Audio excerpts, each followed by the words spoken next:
Marine Staff Sergeant Elaine Winters had mastered the art of blending in. At 42, she moved through civilian life like a shadow, quiet, methodical, and easily overlooked. Her greying hair pulled back in a practical bun, worn jeans and faded. Sweatshirts told the story of someone who prioritized function over fashion, someone who'd learned that attracting attention rarely led to anything good. 5 years into her retirement from military service, Elaine had settled into a life of careful routines and deliberate anonymity in the small town of Millfield, Pennsylvania. The cramped one-bedroom apartment she called home sat above Millfield Hardware, where she worked part-time stocking shelves and managing inventory. Her boss, Mr. Grayson, appreciated her punctuality and efficiency, but rarely engaged her in conversation beyond work requirements. Customers often mistook her for a new hire, despite her years of service to the store. Elaine didn't mind.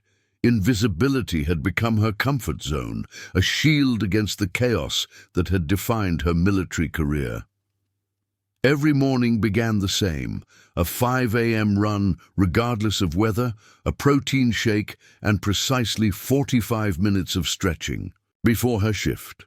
Evenings were devoted to physical therapy exercises for her reconstructed left knee, a souvenir from her 3rd deployment, and occasionally helping her elderly neighbor, Mrs. Carmichael, with household repairs. Weekends she volunteered at the local VA outreach center, though she kept interactions brief and professional, avoiding the camaraderie that many veterans sought. Socializing was a luxury that required emotional energy she couldn't spare. The transition to civilian life had been harder than any military training. Her distinguished service record, including a silver star that remained in its box at the back of her closet, meant nothing in Millfield. Here, she was just the quiet woman who mixed paint and cut keys at the hardware store. The townspeople had no idea that she'd coordinated complex extraction missions or led her squad through situations that would feature in military textbooks. That suited Elaine fine. The less they knew about her past, the fewer questions she'd have to deflect. Her modest income barely covered her expenses, and the monthly care packages she sent to her former squad members still on active duty. Her military pension helped, but medical bills from ongoing knee treatments strained her budget to breaking point. Luxury wasn't in her vocabulary. It had been replaced by sufficient and adequate. But Elaine harbored a secret that would have astounded the people of Millfield. Hidden beneath her unassuming demeanor was an extraordinary gift, one she'd discovered during her 2nd tour in Afghanistan. While other Marines struggled with endurance during long-range reconnaissance missions, Elaine found she could push herself beyond normal human limits. Her body seemed to process oxygen differently, allowing her to maintain peak performance long after others faltered. Her commanding officers had noticed, utilizing her unique stamina for critical operations, but the full extent of her ability remained classified. Just another detail in her service record that civilian life had no use for. At night, when sleep eluded her, Elaine would lace up her running shoes and disappear into the darkness, testing her limits on the abandoned logging trails outside town. Running wasn't just exercise, it was meditation, therapy, and escape all at once. In those solitary moments, with nothing but her heartbeat and breathing as companions, Elaine found the peace that normal life couldn't provide. Her secret midnight runs sometimes lasted for hours, distances that would have seemed impossible to ordinary runners.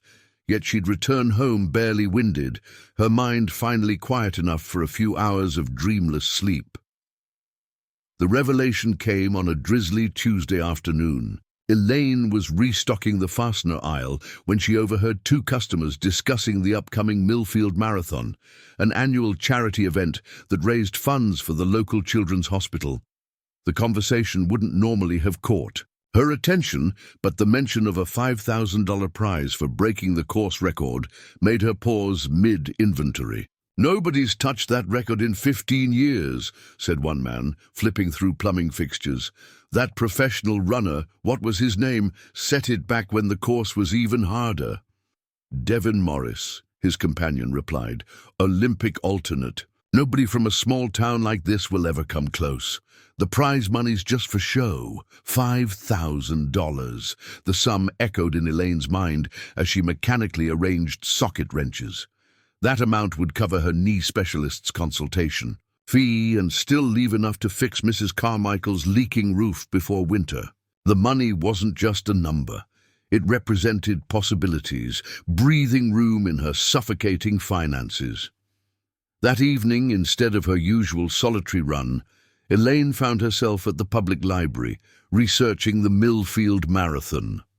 The current record stood at 2 hours, 18 minutes for the hilly, challenging 26.2-mile course. She studied the route maps, elevation changes, and previous winners' times. What she saw confirmed her suspicions. The record was impressive, but not unbeatable, at least not for someone with her unique physiology. During her military career, she completed a 50-mile reconnaissance mission in under 8 hours while carrying the full gear, without equipment, on properly marked trails, with adequate hydration. The possibilities made her heart race in a way it hadn't since her last deployment. At home, Elaine pulled out her battered running journal from beneath her mattress. The leather-bound book contained 5 years of detailed logs, distances, times, heart rates, and recovery periods. Data that would have astonished sports physiologists was neatly recorded in her precise handwriting. According to her calculations, breaking the marathon record was not just possible. It was well within her capabilities, but entering meant registration forms, public attention, questions about her training regimen, her background. The very thought made her stomach tighten with anxiety. Invisibility had become her armor, and the marathon would strip that protection away. She closed the journal. Decision made. The risk wasn't worth the reward. Some things were better left hidden. The next morning, Elaine arrived at work to find Mr. Grayson in an unusually chatty mood. The marathon committee had approached him about hardware store sponsorship, and he couldn't stop talking about the event's community impact. "You're a runner, aren't you, Winters?" he asked, catching her off guard. "I see you jogging sometimes when I'm driving home." Elaine nodded noncommittally, uncomfortable with being noticed. "You should sign up. Store could use some representation, and I'd cover the entry fee." Before she could formulate a polite refusal, the bell above the door chimed. A tall, athletic man with salt and pepper hair entered, carrying a stack of marathon flyers. "Morning, Tom," he called to Mr. Grayson. "Got those promotional materials you asked for? Perfect timing. James, meet Elaine Winters, my most reliable employee, former Marine. She's a runner, too." James Cameron, the marathon organizer, extended his hand with a warm smile that reached his eyes. "Military? Which branch?" "Marines." "Staff Sergeant," Elaine replied automatically, her training making the response instinctual. "Navy myself once upon a time. Corpsman with the 2nd Battalion, 5th Marines." Something shifted in Elaine's posture, a nearly imperceptible straightening of her spine, a subtle recognition passing between them, the silent acknowledgement of shared experience. "Signing up for the marathon?" he asked, placing a flyer on the counter. "Not my thing," Elaine responded, the familiar wall rebuilding itself. "I just run for exercise." James studied her with knowing eyes. "Well, if you change your mind, we need volunteers too. Medical Tent could use someone with battlefield experience." He left his card alongside the flyer. "Think about it, Staff Sergeant. Some skills shouldn't go to waste." After he left, Elaine slipped the card into her pocket without examining it, telling herself she was just being polite. But that night, for the first time in years, her routine changed. Instead of her usual trails, she mapped out a route that approximated sections of the marathon course, pushing herself harder than usual, timing each mile with military precision. just as an intellectual exercise, she told herself, just to know what she was capable of. The next 3 weeks passed in a blur of internal conflict. By day, Elaine maintained her careful routine at the hardware store, answering questions about paint mixtures and tool rentals with her customary efficiency. By night, she found herself drawn repeatedly to the marathon route, mapping each section, analyzing elevation changes, and calculating optimal pacing strategies. During one pre-dawn reconnaissance of the course's most challenging hill segment, she encountered James Cameron, who was marking the course with temporary signs. "Thought you weren't interested," he called out as she approached, his headlamp illuminating her startled expression. Elaine considered turning around, but her military training hadn't included retreat as an option. "Just getting some variety in my routine," she replied, slowing to a walk. This hill looked interesting. Interesting is one word for it. Most runners call it Heartbreak Ridge. It's taken out some of our best competitors over the years. He gestured toward the steep incline that loomed before them. Mile 22 hits right at the base. By then, glycogen stores are depleted. Mental fatigue is peaking, and then, bam, a 15% grade for 3/4 of a mile. Elaine studied the hill with a tactician's eye. Poor placement. Should have put it earlier in the course. James laughed. "That's the point. Anyone can run a flat marathon. This separates the true athletes from the hobbyists." He looked at her, curiously. "How long have you been running?" "Always," she answered simply. Running had been her salvation in the foster care system, her edge in boot camp, her escape during deployments, and now her therapy in civilian life. "It's just movement." "For most people, maybe. For some, it's more." James handed her a water bottle from his pack. "I pulled your service record. Hope you don't mind." Elaine stiffened. "That's classified." "Parts of it. The Silver Star citation isn't. Carrying 3 wounded Marines over 15 kilometers of hostile territory while evading enemy patrols. That's not just movement, Staff Sergeant. That was different. That was necessary." Her voice had taken on the flat, emotionless quality that her therapist at the VA called her dissociation tone. "Different circumstances, same person," James countered. "Same extraordinary capabilities." He paused, letting the pre-dawn silence envelop them. "The marathon registration deadline is tomorrow. The Children's Hospital is struggling this year. Every participant matters." "I don't do public events," Elaine said, already backing away. "Find someone else for your inspirational story." "This isn't about inspiration," James called after her as she began to jog away. "It's about potential. Seems a waste to run only where no one can see you." His words followed her back to her apartment, where she found an official-looking envelope waiting in her mailbox. Inside was a letter from her knee specialist, apologetically informing her that her insurance would no longer cover the regenerative treatments she needed. The estimated out-of-pocket cost, $40,850, almost exactly the prize money for breaking the marathon record.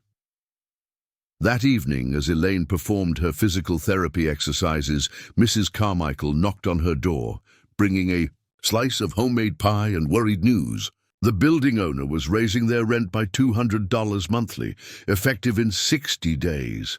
The elderly woman's fixed income couldn't absorb the increase. "I might have to move to my niece's place in Ohio," Mrs. Carmichael confided, her hands trembling. "Slightly. I've lived in Millfield my whole life, but what choice do I have?" Elaine thought of the older woman's meticulous container garden on their shared landing, the photos of 3 generations of family that adorned her walls, the community she'd built over decades in this small town. Compared to what Elaine had seen in war, this seemed like such a small problem to solve. Yet she felt powerless to help.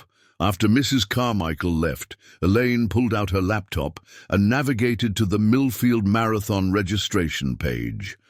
The $75 entry fee represented her grocery budget for the week, but the potential return made it a calculated risk. Her finger hovered over the submit button for a full minute before she closed the browser without registering. The following morning brought unexpected complications. A delivery truck had damaged the hardware store's loading dock, requiring all hands for cleanup and inventory verification. By the time Elaine finished her shift, the marathon registration office had closed. The deadline had passed. Relief mingled with disappointment as she walked home in the gathering dusk. The decision had been taken out of her hands, perhaps for the best. She was halfway up the stairs to her apartment when she heard her name called. James. Cameron stood at the bottom of the stairwell, holding a manila envelope. "You missed the deadline." "Couldn't be helped," Elaine replied, neither apologizing nor explaining. "Fortunately, the race director has discretionary entries." He extended, "The envelope! You're runner number 343. There's a mandatory pre-race briefing Friday at 6 p.m. Elaine didn't reach for the envelope. "I didn't register. I did it for you. Entry fees covered by an anonymous veteran support donation. You had no right—" "Maybe not," James acknowledged. "But sometimes the right thing and the authorized thing aren't the same. You taught me that lesson in Helmand Province, 2014. Elaine's expression changed, recognition dawning. "The field hospital, Fallujah Surgical Unit." James nodded. "You diverted from your assigned evacuation route, brought in 3 critically wounded Marines who wouldn't have survived the primary extraction point against direct orders. How did you—" "I was the corpsman who received them. Never forgot the staff sergeant who broke protocol and saved those lives." He placed the envelope on the stair step between them. "Sometimes breaking the rules is exactly what's needed." He turned to leave, then paused. "Registration packet includes the course map, rules, and an invitation to the pre-race pasta dinner. Whether you show up or not is your call, but I've seen what you're capable of when something matters enough. Question is, does this matter enough?" As his footsteps faded, Elaine remained frozen on the stairs, staring at the envelope as if it might detonate. Finally, she picked it up, feeling the weight of the decision it represented. Inside was everything James had promised, plus a handwritten note. "Record pace, 5:17 per mile. Your observed training pace, 4:55. Run your race. Staff, Sergeant." The pre-race briefing was held in Millfield High School's auditorium, a space designed to hold the entire student body, but now filled with lean, athletic figures in technical fabrics and expensive running shoes. Elaine sat in the back row, wearing her faded Marine sweatshirt and the running shorts she'd purchased at a discount store years ago. The contrast between her worn gear and the high-end equipment surrounding her couldn't have been more striking. At the podium, James Cameron reviewed course details, aid station locations, and weather forecasts with military precision. Beside him stood a man whose very presence commanded attention. Marcus Wilson, marathon champion and current course record holder. His athletic apparel bore the logos of national sponsors, and his confident posture suggested someone accustomed to the spotlight. "We're honored to have Marcus back in Millfield this year," James announced. "He's generously agreed to pace our elite division and will be attempting to break his own record." Wilson stepped to the microphone with practiced ease.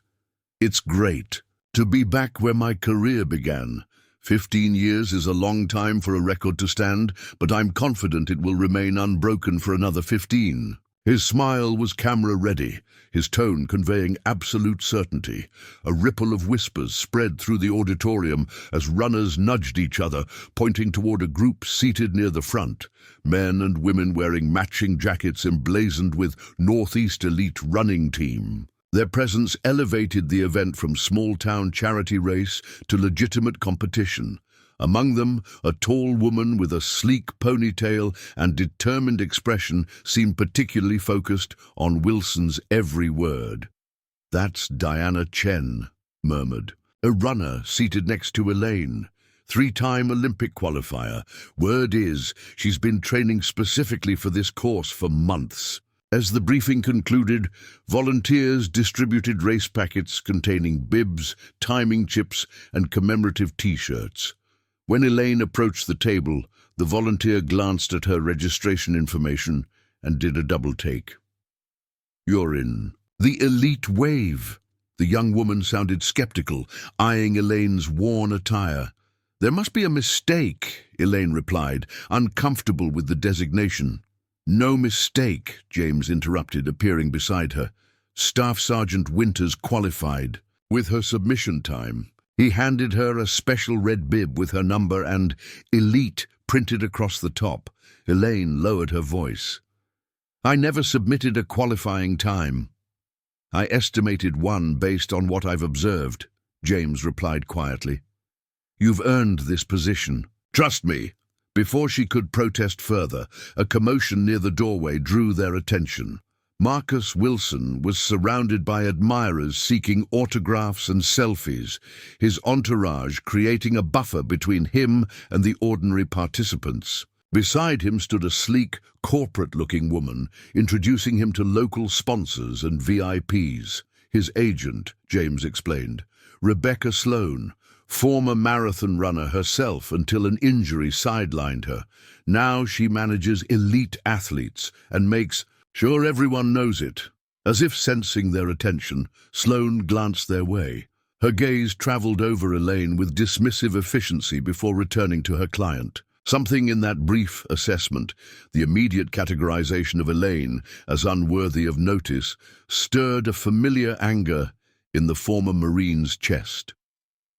The feeling followed her to the pre-race pasta dinner, where seating arrangements clearly delineated the hierarchy of the running world.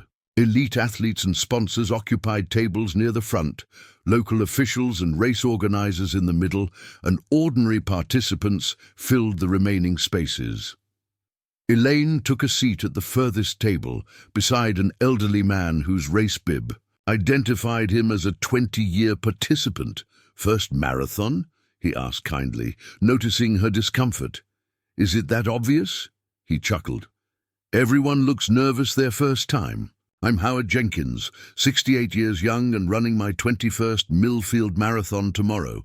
Elaine Winters. First and probably last marathon. Don't be so sure. There's something addictive about crossing that finish line." Howard studied her red elite bib with interest. "That's impressive for a first-timer. What was your qualifying time?" "I didn't submit one," Elaine admitted. "Someone else registered me." Howard's eyebrows rose. "Must be someone who knows your capabilities better. Then you acknowledge them yourself." Before Elaine could respond, a microphone squealed as the evening's program began. The mayor gave a welcoming speech, followed by the hospital administrator explaining how critical the race fundraising was for the pediatric oncology ward. Photos of smiling children undergoing treatment flashed across the screen, each one representing lives touched by the community's support. As the presentation continued, Elaine noticed Marcus Wilson and his entourage making a late, dramatic entrance. The agent, Rebecca Sloan, guided him to a reserved table where Diana Chen and the Northeast Elite team were already seated. Their table was laden with special dietary preparations not available to the general participants. "Some things never change," Howard observed, following Elaine's gaze. "The running world has its celebrities and hierarchies just like everything else." During the meal, James Cameron stopped by their table. "All set for tomorrow, Staff Sergeant." "As ready as I'll ever be," Elaine replied, still uncomfortable with the attention. "I've arranged for you to have access to the elite warm-up area. It's less crowded, and you'll need the space to prepare properly." Howard whistled low. "Special treatment. Your friend must have serious pull around here." "Not special treatment," James corrected. "Appropriate accommodation for an exceptional athlete." As he walked away, Elaine felt a familiar sensation creeping up her spine, the weight of expectations. It was the same feeling she'd experienced before critical missions, when lives had depended on her performance. But this was different. This was public, voluntary, and entirely unnecessary. She could walk away now, return to her anonymous life, and no one would die as a consequence. Across the room, she caught Rebecca Sloane studying her with calculating eyes, no doubt wondering about the shabby-looking woman with the elite designation. Beside her, Marcus Wilson was regaling his table-mates with stories of past victories, his voice carrying across the room with practiced projection. "Expect to break my own record by at least 2 minutes," he was saying. "The charity aspect is wonderful, of course, but let's be honest, this course hasn't seen real competition since I left. Small-town races like this are good for maintaining conditioning between significant events." The dismissive characterization of the community event, especially after the hospital presentation, struck Elaine as callously self-absorbed. She remembered the children's faces on the screen, the hospital administrator's barely concealed desperation as he described funding shortfalls. Howard leaned closer. "Don't let them get to you. Tomorrow isn't about them. It's about you and that course. 26.2 miles of just putting one foot in front of the other." "That I can do," Elaine replied, finding unexpected comfort in the simplicity of his description, one foot in front of the other. She'd been doing exactly that her entire life. Dawn broke cold and clear over Millfield, the kind of perfect running. Weather that race directors dream about, low humidity, temperatures in the mid-50s, and just enough cloud cover to block the glare without threatening rain. Elaine had been awake since 3 a.m., her pre-mission insomnia kicking in, despite her best efforts to treat this as just another run. She'd meticulously laid out her gear the night before. Compression shorts beneath her running tights, a lightweight, long-sleeve shirt, her decade-old but reliable running shoes, and the elite bib that still felt like an imposter's badge.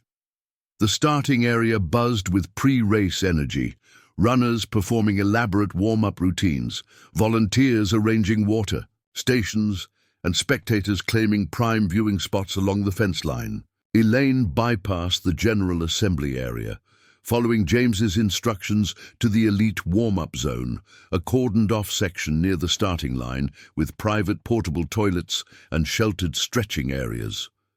As she ducked under the barrier tape, a race official stepped forward to intercept her. "Elite runners only beyond this point, ma'am." Wordlessly, Elaine pointed to her red bib. The official's expression registered surprise, followed by poorly concealed skepticism, but he stepped aside with a mumbled apology. The elite area contained about 20 runners, most wearing sponsored gear and engaged in elaborate warm-up protocols. Diana Chen was performing dynamic stretches while her coach read out split times from a laminated card. Marcus Wilson held court in the center, surrounded by his support team, including a personal massage therapist working on his calves and a nutritionist mixing a specialized hydration formula. Elaine found an empty corner and began her own preparation routine, the same series of stretches and breathing exercises she'd performed before combat operations. The familiar sequence centered her, pushing away the noise and distractions. In her mind, she rehearsed the course map, visualizing each turn, hill, and aid station with military precision. "First marathon?" Elaine looked up to find Diana Chen standing beside her, her expression more curious than hostile. "Is it that obvious?" Diana smiled, the gesture softening her intense demeanor. "You're not wearing $300 shoes or checking a heart rate monitor every 30 seconds, and you look—" She hesitated, searching for the right word. "Calm." "Doesn't everyone?" Diana's laugh was short but genuine. "God, no. Everyone in this corral is calculating pace strategies, obsessing over nutrition timing, or secretly hoping their hamstring twinge isn't a tear waiting to happen." She extended her hand. "Diana Chen, technically your competition, but realistically I'm racing against myself and that course record." Elaine accepted the handshake. "Elaine Winters, And I'm just here to finish with an elite qualification time? Doubtful. Diana studied her with professional assessment. Military? Former Marine. Diana nodded as if this explained everything. That tracks.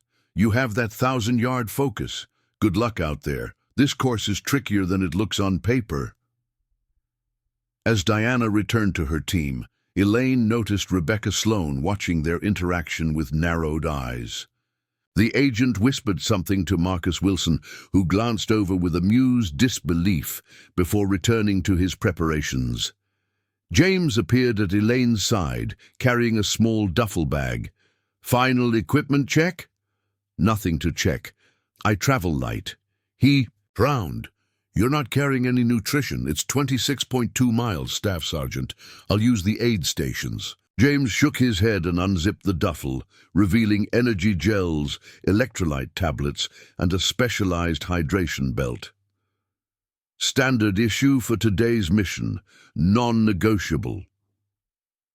The military terminology was deliberate, Elaine realized, an appeal to her training and discipline. Reluctantly, she accepted the belt and supplies, securing them around her waist with practiced efficiency.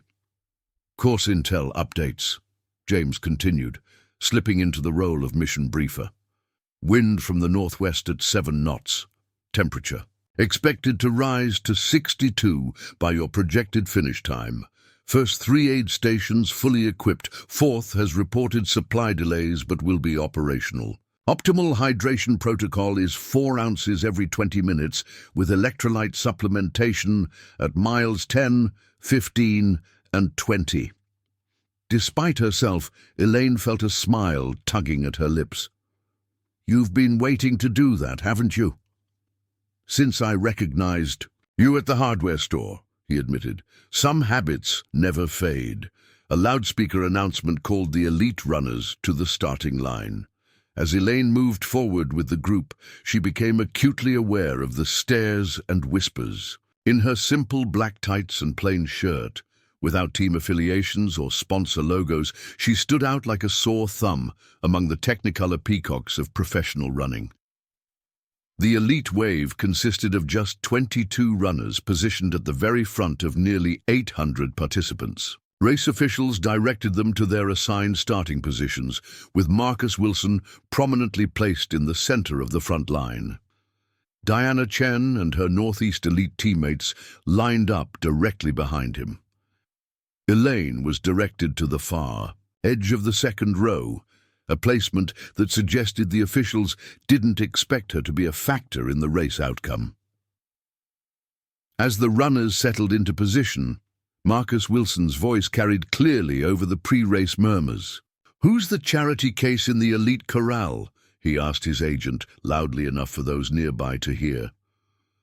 "Some local they let in," Rebecca Sloan replied dismissively. "Probably a sponsor's relative or something. She won't be a factor once the real running starts." Elaine kept her eyes forward, focusing on the course ahead rather than the commentary behind her. She'd endured far worse during her military career. The casual sexism of certain commanding officers, the open skepticism about her capabilities, the constant need to prove herself in a male-dominated environment. This was merely a civilian version of a familiar battle. The race director stepped onto a small platform, microphone in hand. "Ladies and gentlemen, welcome to the 35th Annual Millfield Marathon. Today's event supports the Children's Hospital of Millfield County, with special focus on the Pediatric Oncology Department. Every step you take today helps a child take steps toward recovery."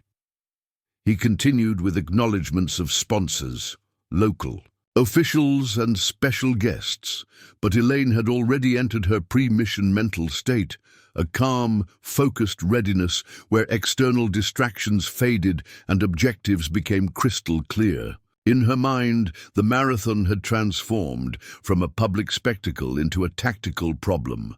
26.2 miles of terrain to be navigated as efficiently as possible with strategic resource management and obstacle assessment. The national anthem played, the crowd fell silent, and the elite runners tensed like coiled springs.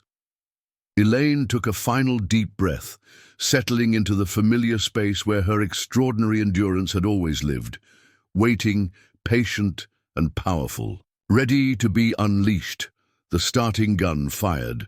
The first mile unfolded like a carefully choreographed dance, the elite runners establishing position while maintaining disciplined pacing. Marcus Wilson immediately took the lead, his long stride and confident posture sending a clear message about his intentions. Diana Chen and 3 other Northeast elite runners formed a tight pack 5 meters behind him, working together to break the wind resistance. The remaining elites, including Elaine, settled into the 3rd tier. Spectators lined Main Street, cheering and waving homemade signs. Local businesses had set up impromptu cheer stations, their employees wearing company T-shirts and ringing cowbells. The atmosphere was festive, communal, and entirely overwhelming for someone who had spent years avoiding attention. Elaine focused on her breathing. 4 steps in, 4 steps out, the same rhythm that had carried her through desert patrols and mountain reconnaissance. Her body settled into an efficient 5:30 pace, slightly slower than the lead pack, but comfortable and sustainable. According to her calculations, maintaining this pace for the first half would conserve energy for the more challenging second portion of the course. As they completed the first mile, a race official called out split times. Wilson had established a 5:05 pace, with Chen's group at 5:10. Elaine heard murmurs of surprise when her 5:30 was announced, faster than expected from the unknown entrant. By mile 3, the race had left the downtown area and began winding through Millfield's historic district, where colonial-era homes provided a scenic backdrop. The crowds thinned, and Elaine found herself running alongside a lean man with graying temples who wore a Boston Marathon qualifier shirt. "Solid pacing," he commented between controlled breaths. "First marathon?" Elaine nodded, maintaining her breathing rhythm.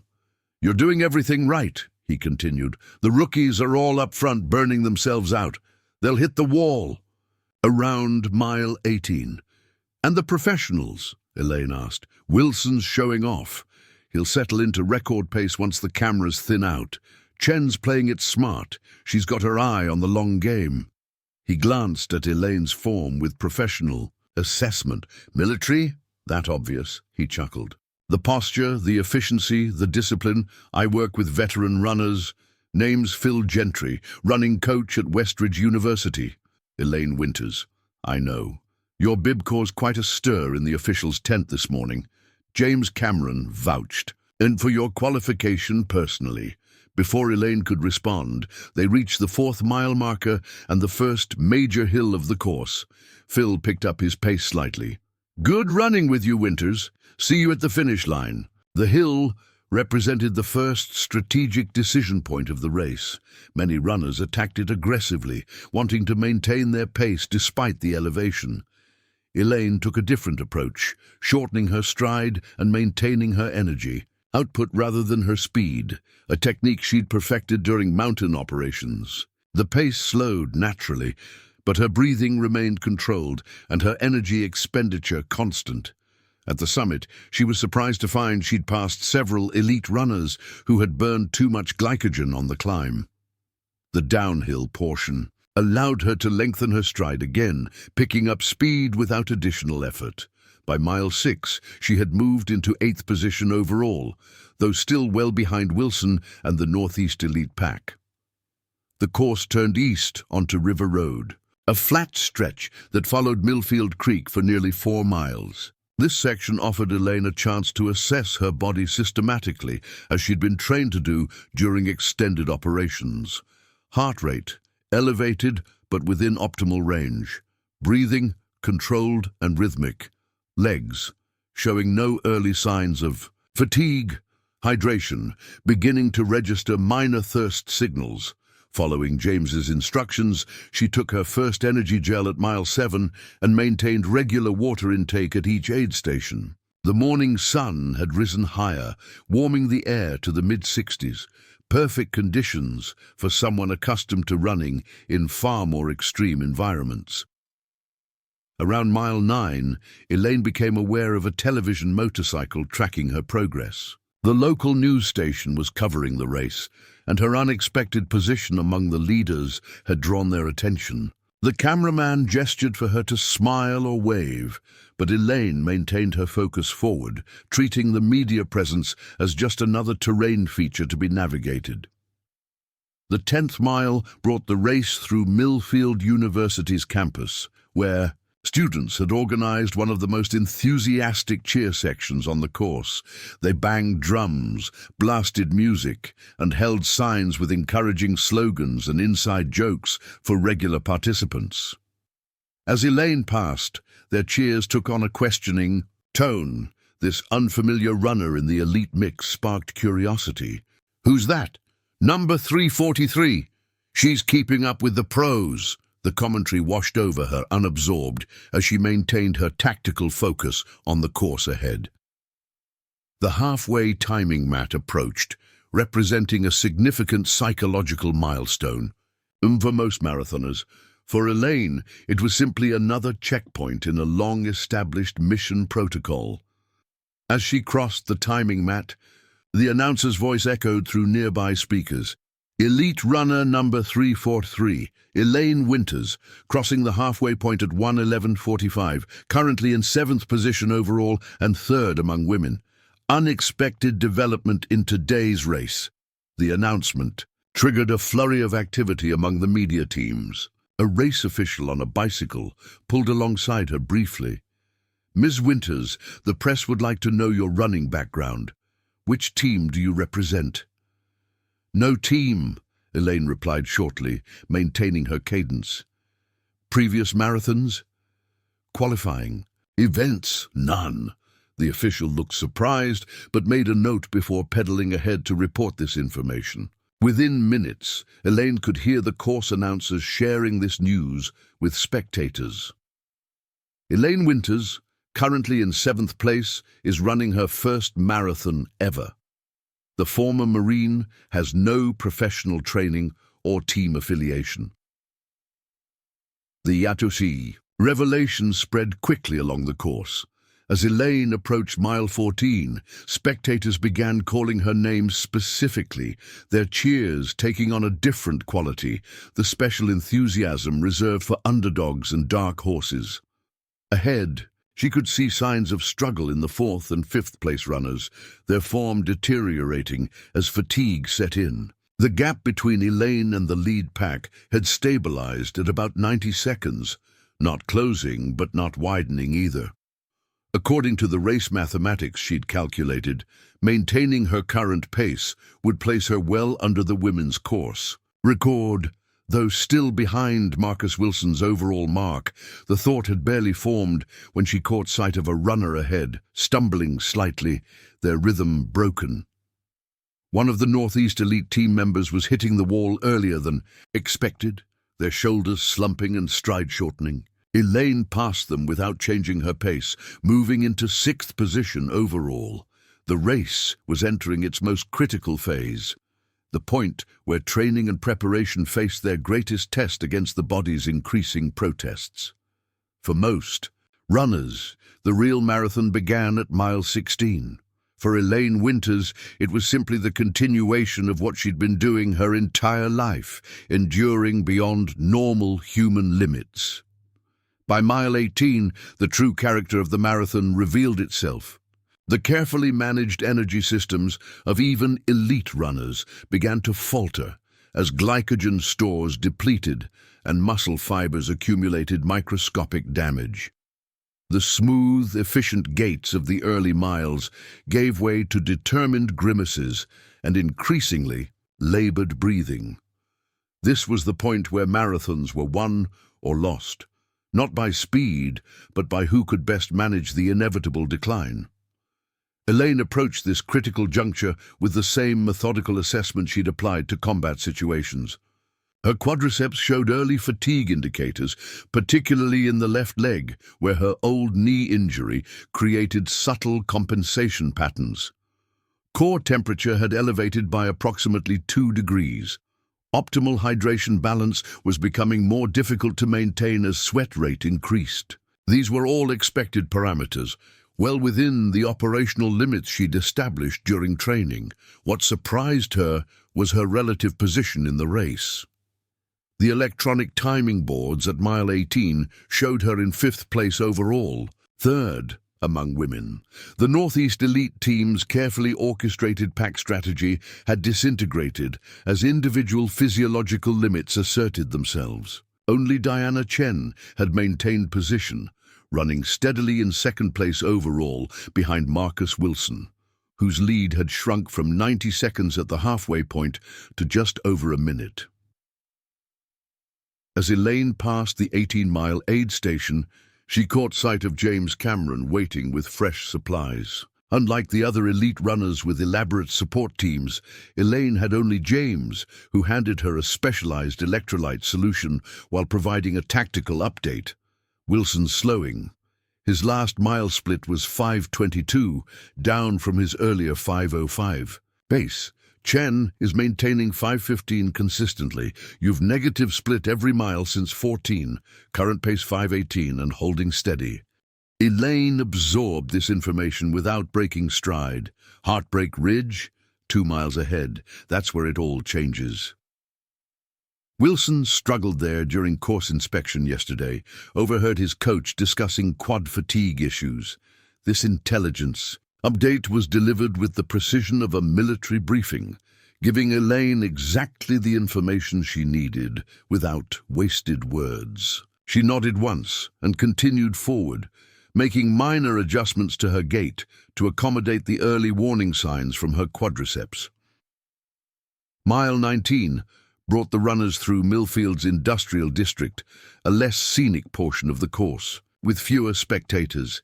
Here, with external motivation at its lowest point, another Northeast elite runner succumbed to the marathon's war of attrition.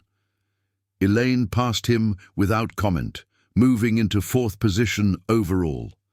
The race had stretched out considerably, with large gaps between the leading runners. Nearly a quarter-mile ahead, Elaine could see the 3rd-place runner, a sponsored athlete from a national shoe company whose form was beginning to deteriorate. His stride had shortened and his arm swing had become less symmetrical, classic signs of approaching exhaustion. Elaine made her calculations. At current decline rates, she would overtake him before Heartbreak Ridge. Diana Chen remained approximately 45 seconds ahead, maintaining remarkable consistency despite the accumulated fatigue. Marcus Wilson led by roughly a minute, though his advantage had continued to erode. As predicted, Elaine caught the 3rd-place runner just before mile 21, passing him without needing to increase her pace. His breathing was labored, his expression fixed in the 1,000-yard stare, familiar to anyone who has pushed beyond normal endurance limits. "Strong work," Elaine offered as she moved past him, the brief acknowledgement of shared suffering that combat veterans exchange in difficult circumstances.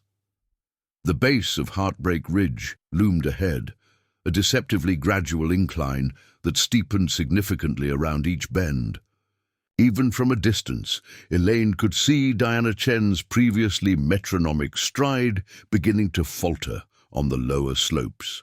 Farther up, Marcus Wilson had slowed to almost a power-hiking motion on the steepest section, his earlier confidence replaced. By grim determination, Elaine approached the hill with tactical precision, adjusting her biomechanics before the gradient increased. She shortened her stride, increased her arm drive, and shifted her breathing pattern to accommodate the greater oxygen demand. These adaptations came automatically, developed during years of carrying heavy packs up mountain trails under combat conditions. Halfway up Heartbreak Ridge, she overtook Diana Chen, whose elite marathon experience was being severely tested by the unforgiving terrain. As Elaine passed, Chen gave her a look of surprised respect. "Where did you come from?" she gasped.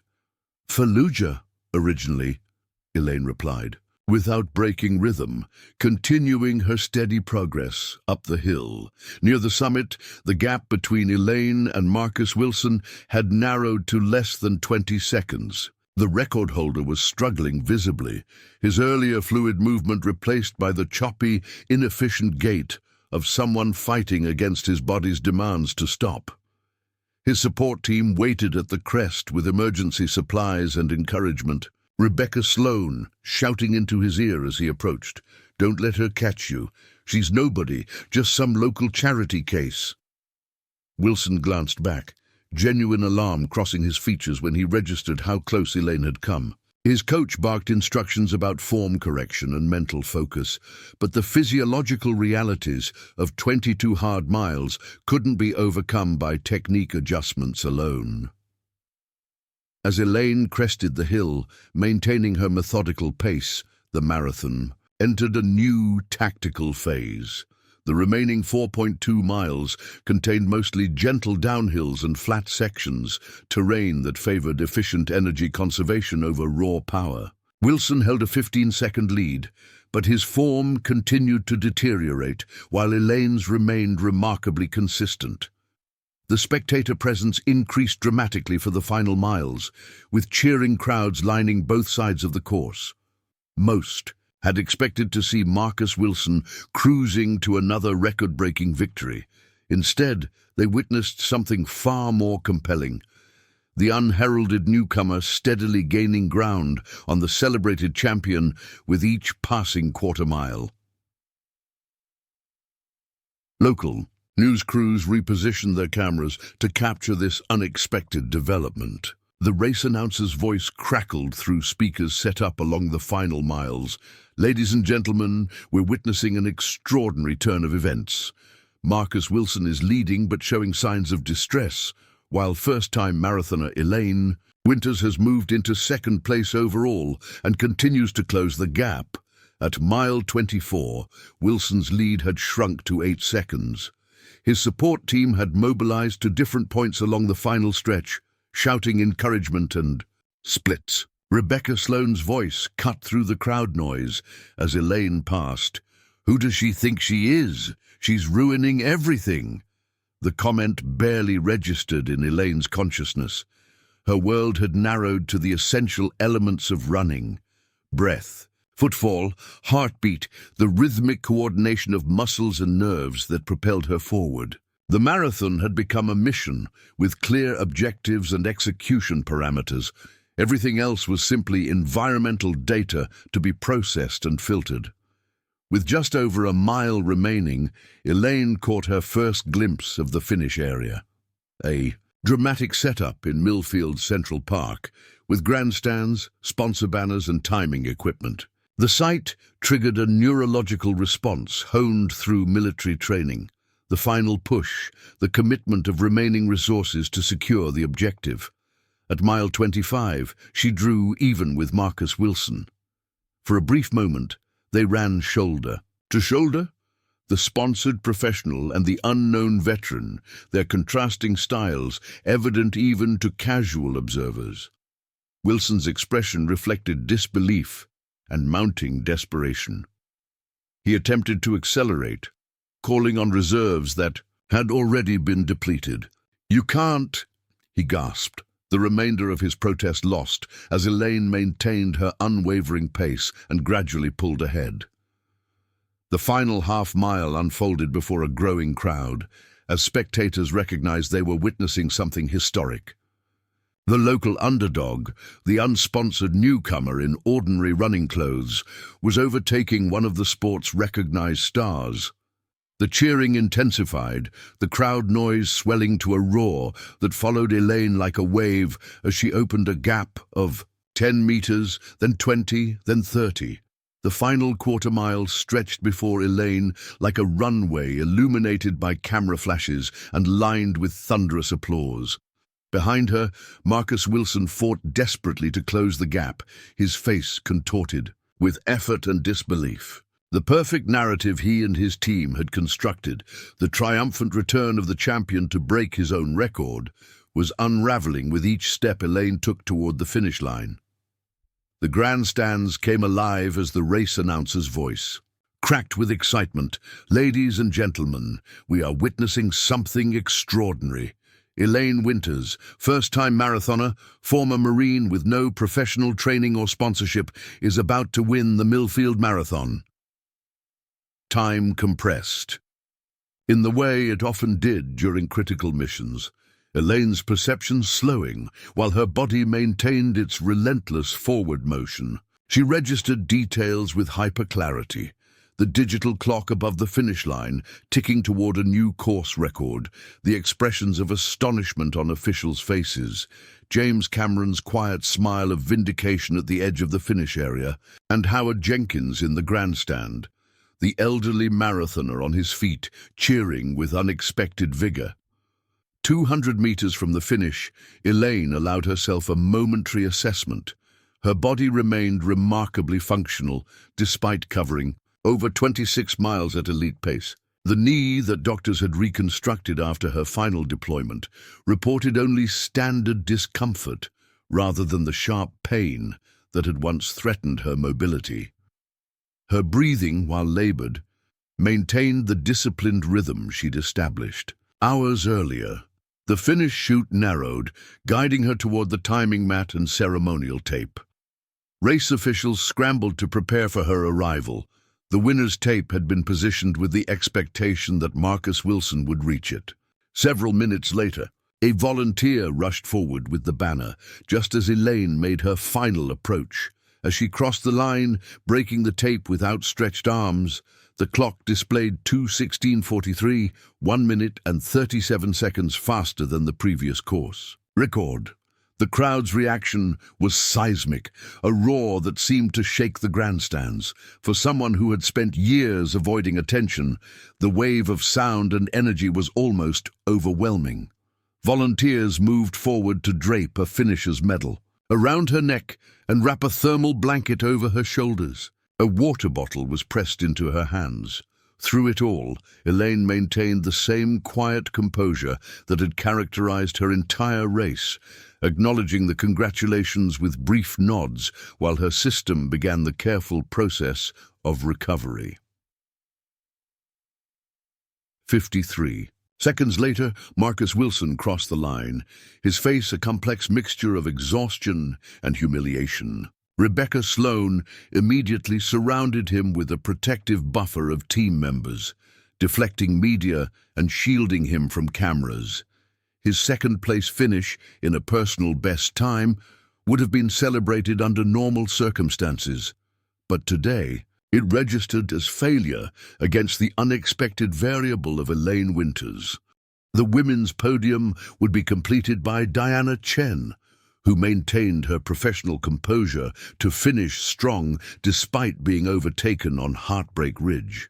As she crossed the line 3 minutes after Wilson, she sought out Elaine immediately, offering genuine congratulations unmarred by the resentment evident in Wilson's camp. "That was masterful," Chen said, her respect evident despite her fatigue. "You ran like you were born for this distance." "Just kept moving forward," Elaine replied, the simple mantra that had guided her military career and civilian life alike. "That's the difference," Chen observed with a competitor's insight. "The rest of us were running a race. You were just moving forward." Media converged around the unexpected champion. Microphones thrust forward as questions overlapped in an eager jumble. Where'd she trained? Who was her coach?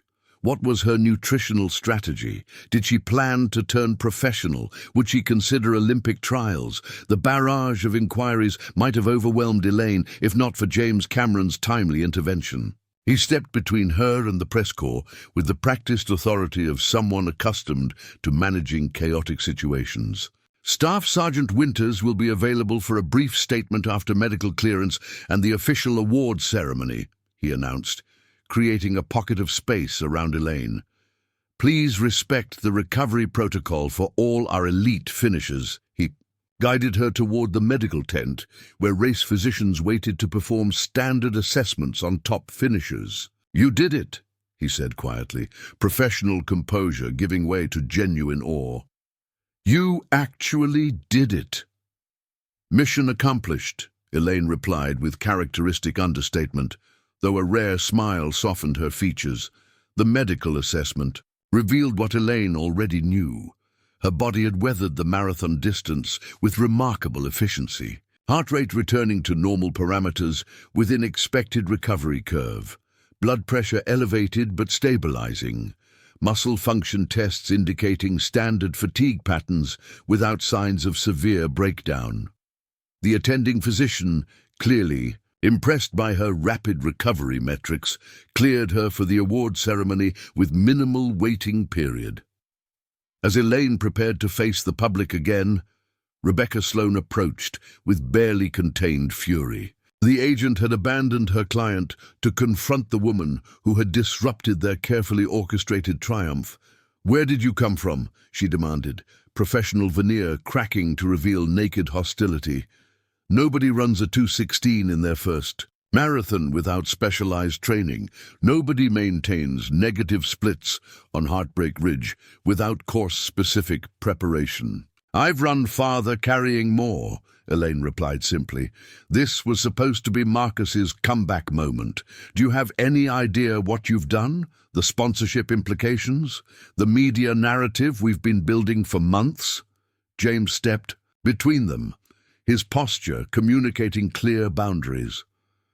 "She ran the course faster than anyone else today. That's the only narrative that matters in marathon running." Before Sloan could respond, race officials approached to escort Elaine to the awards platform.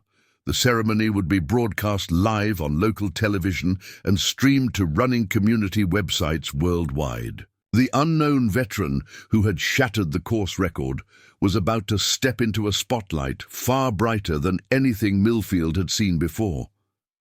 On the podium, with thousands of eyes fixed upon her, Elaine experienced a moment of profound dissonance. The woman who had spent years cultivating invisibility now stood at the center of public attention, her achievement documented by dozens of cameras and celebrated by a community she hadn't known existed until weeks ago. The mayor of Millfield presented her with an oversized check for $5,000, the prize for breaking the course record. Additional awards followed: a crystal trophy, a commemorative plaque, and a golden laurel wreath placed carefully on her head by the Children's Hospital director. Each presentation was accompanied by thunderous applause from spectators who had witnessed something they would recount for years to come. When finally handed the microphone for the customary winner's remarks, Elaine hesitated. Public speaking had never been part of her skill set. The silent precision of reconnaissance missions and the quiet efficiency of hardware store inventory had been her comfort zones. But the faces before her, expectant, admiring, inspired, deserved some explanation of what they had witnessed. "I'm not a professional runner," she began, her voice steady despite her discomfort with the attention. "I'm a Marine who discovered that moving through difficult terrain efficiently was sometimes the difference between life and death. Today, I just applied that same principle to this course." She paused, searching for words that would honor the moment without feeding the spectacle. "The prize money will help with medical expenses and support a neighbor facing housing insecurity. Thank you for creating an event that allows ordinary people to discover extraordinary capabilities." As she stepped away from the microphone, the applause redoubled, accompanied by whistles and cheers. In that moment, Elaine realized something had fundamentally changed. The anonymity she had cultivated so carefully had been irrevocably compromised. Whether she wanted it or not, her performance had transformed her from invisible to iconic in the span of 2 hours, 16 minutes, and 43 seconds. As the ceremony concluded and the crowd began to disperse, Howard Jenkins approached, his finisher's medal hanging proudly over his thermal blanket. "Told you there's something addictive about crossing that finish line," he said with a knowing smile. Though most of us don't cross it first on our first attempt. It wasn't about winning, Elaine insisted. It was about the money for my knee, treatment and helping Mrs. Carmichael. Howard's eyes reflected wisdom accumulated over 68 years and 21 marathons. Maybe at the starting line that was true, but somewhere along those 26 miles, something changed. I saw it in your face at mile 25. You weren't just completing a mission anymore. You were discovering what you're truly capable of. The aftermath.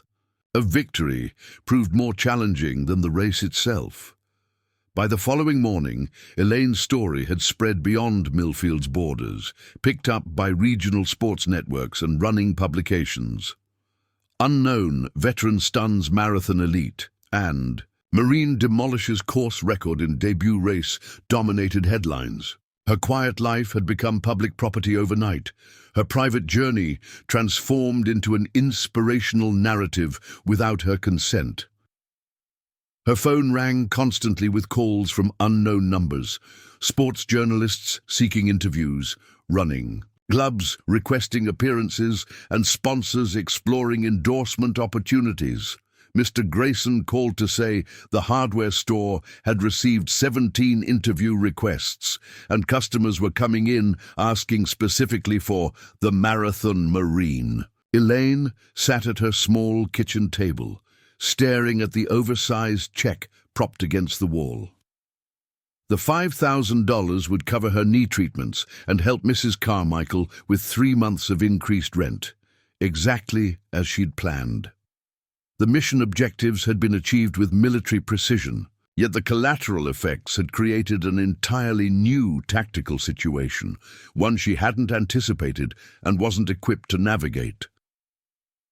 A knock at her door interrupted her thoughts. Through the peephole, she recognized Diana Chen, still looking. Fresh, despite having completed a marathon the previous day. "Hope you don't mind the intrusion," Diana said when Elaine opened the door. "James gave me your address. I wanted to talk with you privately, away from all the chaos." Elaine invited her in, somewhat surprised by the elite runner's appearance at her modest apartment. "Nice place," Diana commented, though her eyes registered the stark functionality of Elaine's living space. Minimal furniture, no decorations. Beyond a small Marine Corps emblem on the wall, and nothing that wasn't strictly necessary for daily living. "What can I do for you?" Elaine asked, her direct manner unchanged by her new status as marathon champion. Diana smiled at the characteristic bluntness. "Actually, I'm here to discuss what I might do for you. I've been in professional running for 12 years. What happened yesterday? That's going to change your life, whether you want it to or not." "I'm not interested in becoming a professional athlete." "Maybe not, but that doesn't mean the attention will go away. Right now you're a curiosity, the accidental champion. But your performance wasn't a fluke, and serious people in the running world know it." Diana placed a business card on the table. "My coach wants to talk with you. No pressure, no contracts, just a conversation about possibilities. Your raw talent is off the charts, Elaine. With proper training, you could rewrite record books beyond just the Millfield Marathon." Before Elaine could formulate a response, her phone rang again, the 7th unknown number in the past hour. She let it go to voicemail. "See what I mean?" Diana gestured toward the phone. "It's already starting. You need someone to help you navigate this. Whether you decide to pursue running seriously or just want to protect your privacy." After Diana left, Elaine faced another visitor, James Cameron, bearing a folder thick with papers. "Press inquiries," he explained, setting the folder on her table. "Plus sponsorship interest from 3 running shoe companies, 2 sports nutrition brands, and a performance apparel line. They're all offering money for your story and endorsement." Elaine eyed the folder with the wariness of someone identifying a potential explosive device. "I didn't do this for publicity." "No one thinks you did," James assured her. "But your performance resonated with people in a way that transcends sports. The humble veteran who showed up and dominated without fanfare. It's a powerful narrative in a world of carefully crafted athletic personas. "I just ran," Elaine insisted. "Anyone with proper training could do the same." James shook his head. "That's where you're wrong. What you did yesterday wasn't just about physical capability. The tactical discipline, the pacing strategy, the mental fortitude. Those are rare qualities even among elite athletes." He paused, considering his next words carefully. "The Children's Hospital called this morning. Your win and the media attention it generated has resulted in a surge of donations, over $50,000 in the past 24 hours. People were inspired by your example." This information landed differently, penetrating Elaine's protective shell in a way the sponsorship offers couldn't. Throughout her military career, measurable impact had been her primary motivation. Lives saved, objectives secured, missions completed. The abstract notion that her running could tangibly benefit sick children provided a framework she could understand and value. "What would I need to do?" she asked finally. "Nothing you're uncomfortable with. A few select interviews, perhaps a hospital visit with some of the kids. You control the narrative, which parts of your story to share, which parts to keep private." As James outlined potential next steps, Elaine's attention drifted to the window, where she could see Mrs. Carmichael tending her container garden on their shared landing. The elderly woman was humming softly, seemingly untroubled by the increased notice that had caused her such distress days earlier. The $2,000 Elaine had given her from the prize money had bought security, at least temporarily. "There's something else," James said, following her gaze. "The race committee is considering creating a new position, community outreach coordinator, for their youth running program. The job would involve working with local schools, organizing training events for underprivileged kids, and developing a veterans running group. They're prepared to offer it to you." "I'm not qualified for that," Elaine protested. "I have no background in program development or youth coaching." "You're more qualified than you realize. The discipline, resilience, and methodical approach you bring from your military background are exactly what they're looking for. Plus, after yesterday, every kid in Millfield wants to run like the Marine." The prospect stirred something unexpected in Elaine, a sense of purpose she hadn't felt since leaving the service. Her military career had been defined by service to something larger than herself. The hardware store job, while necessary for survival, had lacked that essential quality. "I need time to think," she said finally. James nodded, understanding the weight of the decision.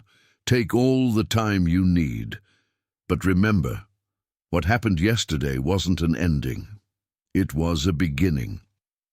6 months later, Elaine stood at the starting line of the Boston Marathon, her posture still military straight, despite the casual athleticism surrounding her. Unlike her Millfield debut, she now wore professional gear, bearing the logo of a veteran-owned athletic company that had offered her a sponsorship aligned with her values, supporting adaptive sports programs for wounded warriors.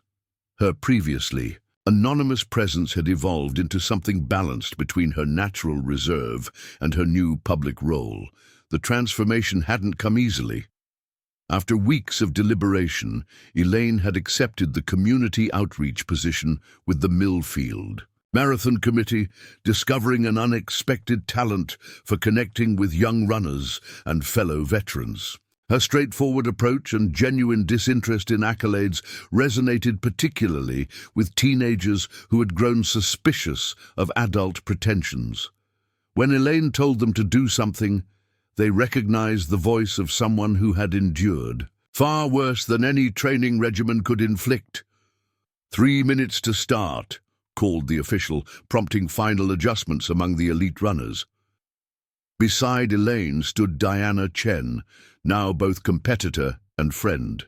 Their contrasting approaches to running, Diana's scientific precision versus Elaine's intuitive endurance, had proven complementary during joint training sessions. "Nervous?" Diana asked, noting Elaine's focused expression. "Tactical assessment," Elaine corrected. Different course profile than Millfield, more elevation changes in the second half. Diana smiled. Some things never change. 6 months as a professional athlete, and you still approach races like military operations. Because they are, Elaine replied. Define objectives, assess terrain, execute strategy, adapt to changing conditions. Their conversation was interrupted by Marcus Wilson's arrival at the starting area.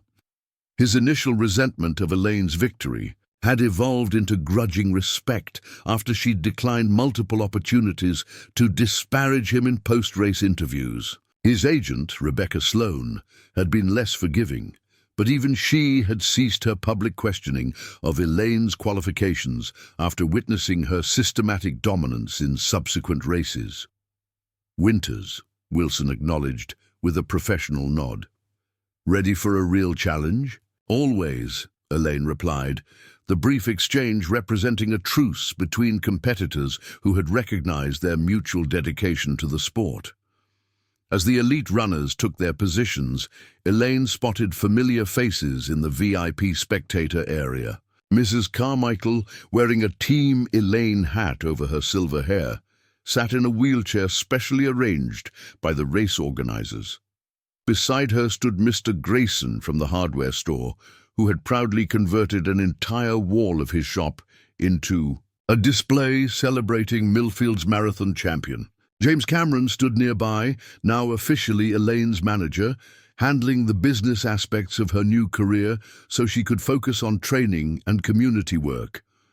Howard Jenkins had earned a special place of honor, having completed his 22nd Millfield Marathon before becoming a volunteer coach in Elaine's veterans running program. His decades of marathon wisdom complemented her military discipline, creating a training approach that had quickly gained attention in running publications.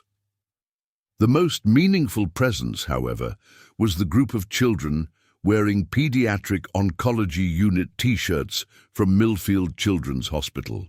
Their medical team had coordinated with Boston Children's Hospital to make this field trip possible, a reward for completing their own marathon of treatment protocols. Each child had received a personalized video message from Elaine during their most difficult days, and several had participated in the adaptive running program she'd established. The starting gun fired, and the Boston Marathon began. As Elaine settled into her rhythm, she reflected on the unexpected journey of the past 6 months. The woman who had once cultivated invisibility now carried the hopes of a community with each stride. The transformation from solitary runner to reluctant inspiration hadn't erased her private nature, but it had revealed a capacity for connection she hadn't known she possessed. At mile 4, passing cheering spectators holding signs with her name, Elaine experienced a moment of clarity. Running had always been her escape, from foster homes, from combat stress, from civilian isolation. Now it had become something else entirely, a bridge connecting her to others who found their own battles reflected in her journey. The race would unfold over the next 2 hours with its own drama and challenges, but the true victory had already been secured in the lives touched by her example. The medical treatments funded by her winnings and sponsorships. The elderly neighbor whose housing security had been preserved. The children fighting cancer who found hope in her persistence. The veterans who discovered renewed purpose through the community she'd helped build. Heartbreak Hill would test her limits later in the race, just as Millfield's course had done. Records might fall or stand depending on countless variables, but Elaine Winters had already completed her most important marathon. The journey from invisibility to impact, from isolation to community, from surviving to thriving. As the miles accumulated beneath her steady stride, a documentary film crew captured her progress for a feature that would inspire countless viewers in the months to come. The working title, displayed on their equipment cases, told the story that had captivated the running world. Everyone ignored her until she broke the record. The story you've just witnessed isn't just about breaking athletic records, it's about breaking through the limitations we place on ourselves and others. Elaine Winters found her voice and purpose not by seeking attention, but by pursuing excellence when no one was watching. Sometimes the most extraordinary people are the ones we've been overlooking all along. Has someone in your life been quietly achieving remarkable things without recognition? Share their story in the comments below. Each of us has hidden potential waiting to be discovered. Sometimes all it takes is one challenge, one opportunity, one moment to reveal what we're truly capable of accomplishing. If Elaine's journey resonated with you, hit the subscribe button and join our community where we celebrate the unsung heroes making extraordinary impacts in their own way. New inspirational stories every week showcase people who, like Elaine, remind us that remarkable strength often hides in plain sight. Remember to click the notification bell so you never miss our next video about ordinary people doing extraordinary things when given the chance to shine. Until next time, keep running your own race. You never know who might be inspired by your journey.